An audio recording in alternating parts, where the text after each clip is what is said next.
সাউথকে টেক্কা দিল বলিউড। ধনুষের সিনেমাকে আয়ের দিক থেকে পেছনে ফেলে দিল আমির খান। 5 দিনেই 75 কোটি। এখনকার দর্শকদের মধ্যে কিছুটা সাউথ ফিভার কাজ করছে। দক্ষিণের কোনো সিনেমা রিলিজ করলেই প্রথম দিনেই সুপারহিট। আর ওদিকে যদি ওই একই দিনে কোনো টলিউড তো ছাড়, বলিউডেরও যদি কোনো সিনেমা মুক্তি পায় তাহলে সেই সিনেমাকে কয়েক ধাপ পেছনে ফেলে দেয় দক্ষিণের ক্রেজ।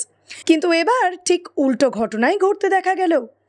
একদিনেই হল মুক্তি পেলেও কালেকশনের দিক থেকে কুবেরাকে ছাপিয়ে গেল সিতারে জামিন পার। অবাক হচ্ছেন? সত্যিই অবাক হওয়ার মতোই বিষয়টা। গত 20 জুন একই সঙ্গে রিলিজ করেছিল বলিউডের আমির খান, যিনি লিয়া অভিনীত সিতারে জামিন পার।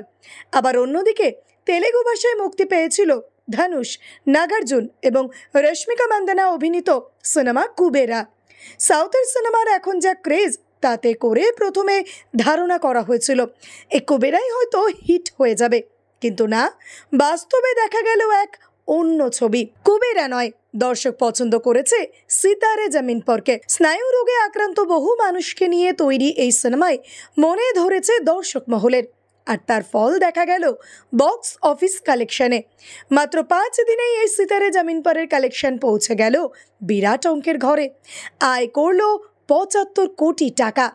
আর ওদিকে কুবেরা পড়ে রইল 2 অঙ্কের ঘরে। 5 দিনে শেষে উপার্জন মাত্র 60.9 কোটি টাকা।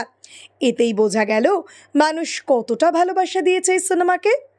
এদিকে আবার রাষ্ট্রপতি ভবনের কালচারাল সেন্টারে এই সিনেমা দেখে আমির খানকে প্রশংসায় ভরিয়ে দিলেন রাষ্ট্রপতি দ্রৌপদী মুর্মু। সেই সঙ্গে দেখা করলেন জেনেলিয়া সহ সিনেমার বাকি তারকাদের সঙ্গেও, যা ভারতীয় সিনেমার ইতিহাসে সত্যি এক গর্বের মুহূর্ত তৈরি করে।